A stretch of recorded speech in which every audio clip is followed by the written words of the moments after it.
कहानी का शीर्षक सुनसान रास्ता। मैं विजय हूं, पेशे से एक ट्रक ड्राइवर।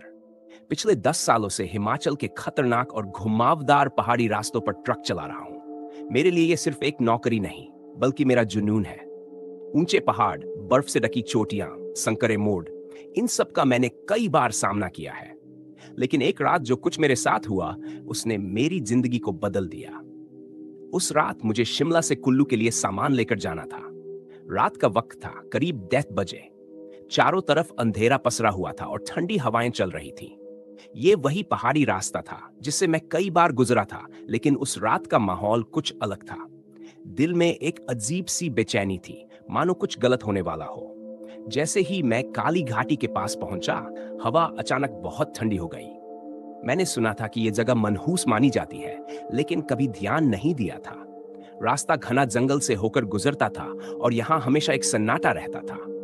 कोई इंसानी आवाज नहीं, बस पेड़ों से टकराती हवा की सिसकियां।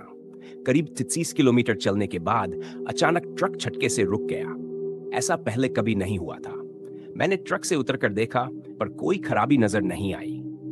मैंने इंजन को फिर से चालू करने की कोशिश की, लेकिन ट्रक स्टार्ट नहीं हो रहा था। गहरे अंधेरे में मैं अकेला खड़ा था, सिर्फ ट्रक की हेडलाइट्स की रोशनी दूर तक फैली हुई थी। तभी मेरी नजर सड़क के दूसरी तरफ गई। एक औरत खड़ी थी, सफेद साड़ी में लिपटी। उसकी लंबी काली बालें उसके चेहरे को पूरी तरह ढके हुए थी। वो एक जगह खड़ी थी, बिना कोई हरकत किए। मेरा दिल जोर जोर से धड़कने लगा। इस सुनसान जगह पर इतनी रात को कोई औरत कैसे हो सकती है? और वो इतनी शांत क्यों खड़ी है? कौन हो तुम? यहाँ क्या कर रही हो? मैंने आवाज दी, लेकिन कोई जवाब नहीं आया। मैं उसके करीब जाने की हिम्मत नहीं जुटा पाया। मेरे हाथ पैर सुन्न होने गए थे। मैंने ट्रक के अंदर वापस जाकर दरवाजा बंद कर लिया। दिल में एक डर था, पर हिम्मत करके मैंने फिर से इंजन स्टार्ट करने की कोशिश की। इस बार इंजन चालू हो गया और मैंने राहत की सांस ली। जैसे ही मैंने ट्रक को आगे बढ़ाया, कुछ अजीब घटा। ट्रक की हेडलाइट्स के बीच अचानक वो औरत फिर से सामने आ गई। मैंने तेज ब्रेक मारे, लेकिन वो कहीं भी नहीं दिख रही थी। ऐसा लग रहा था जैसे वो हवा में गायब हो गई हो। मेरे होश उड़ गए थे। ये क्या हो रहा है? क्या मैं किसी डरावनी दुनिया में आ गया हूं? मैंने गाड़ी फिर से चलाने की कोशिश की, पर डर अब मेरे शरीर में समा चुका था। मैंने रियर व्यू मिरर में देखा और वो औरत मेरे पीछे भाग रही थी। उसकी गति इंसान जैसी नहीं थी। वो हवा में तैरती हुई मेरे ट्रक के पीछे आ रही थी। उसकी लाल आंखें और डरावना चेहरा मेरी आत्मा को झकझोर रहे थे। मैंने जितनी तेजी से गाड़ी भगाई, वो उतनी ही तेजी से मेरे करीब आती गई। उसकी लंबी उंगलियां मेरे ट्रक के पीछे वाले हिस्से को छूने की कोशिश कर रही थी। मेरे शरीर में डर की लहर दौड़ गई थी। मुझे लग रहा था कि अगर वो मुझे पकड़ लेती तो मैं जिंदा नहीं बच पाता। आखिरकार मैंने ट्रक को पूरी स्पीड पर डाल दिया।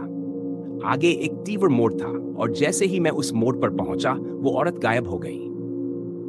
मैंने खुद को संभालने की कोशिश की, पर मेरे हाथ अब भी कांप रहे थे। मैंने ट्रक को रोक दिया और कुछ देर तक वहीं बैठा रहा, हांफते हुए।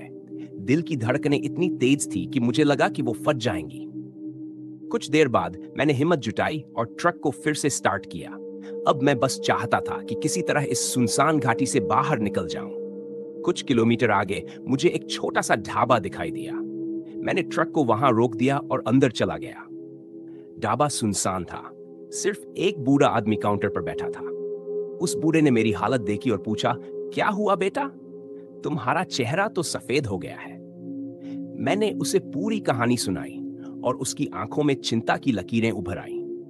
उसने धीरे से कहा, तुमने काली घाटी के बारे में नहीं सुना? यह जगह बदनाम है। कई साल पहले एक औरत का यहां एक्सीडेंट हुआ था। वो अपने बच्चे के साथ यहां से गुजर रही थी जब उनकी गाड़ी खाई में गिर गई। कहते हैं कि उसकी आत्मा अब भी यहां भटकती है। जो भी इस घाटी से गुजरता है, वो उसे दिखाई देती है। मैंने घबराकर पूछा, क्या तुम सच कह रहे हो? मैंने उसे अपनी आंखों से देखा है। बूढ़े ने गंभीरता से कहा, यहां बहुत से लोग उसकी आत्मा से मिल चुके हैं। कुछ लोग तो कभी लौटे ही नहीं। तुम बच गए, ये तुम्हारी किस्मत थी। उसकी बातें सुनकर मेरे रोंगटे खड़े हो गए। मैं अब और वहां रुकने की हिम्मत नहीं जुटा सका। मैंने जल्दी से ढाबे का बिल चुकाया और ट्रक में बैठकर वहां से निकल पड़ा। पर अब भी मेरे दिल में उस रात की यादें ताजा थीं। वो औरत, उसकी लाल आंखें और उसकी तेज दौड़ मेरे मन में बस चुकी थी। उस रात के बाद मैंने तय किया कि अब कभी भी रात के समय उस घाटी से नहीं गुजरूंगा। पर मेरी ये कहानी सिर्फ एक चेतावनी नहीं, बल्कि एक सबक है कि दुनिया में ऐसी चीजें भी होती हैं जिनका कोई तर्क नहीं होता। मैं नहीं जानता कि वो औरत कौन थी, पर उसने मेरी जिंदगी को हमेशा के लिए बदल दिया। आज भी जब मैं ट्रक चलाता हूँ और रात के समय उस इलाके से गुजरता हूँ, तो मेरे मन में उस घटना की यादें ताजा हो जाती हैं। शायद वो औरत अब भी वहां भटक रही हो, किसी और राहगीर का इंतजार कर रही हो। मुझे नहीं पता, पर जो मैंने देखा वो किसी बुरे सपने से कम नहीं था। इसलिए अगर आप कभी हिमाचल के पहाड़ी रास्तों पर सफर करें, तो काली घाटी से दूर रहिए। कौन जानता है कि आप किसी से मिलने वाले हैं। अगर आपको हमारी कहानी पसंद आई हो, तो इसे लाइक और शेयर करना न भूलें, ताकि और भी लोग इस डरावनी यात्रा का हिस्सा बन सकें। आपके समर्थन से ही हमें नई और रोमांचक कहानियां लाने की प्रेरणा मिलती है।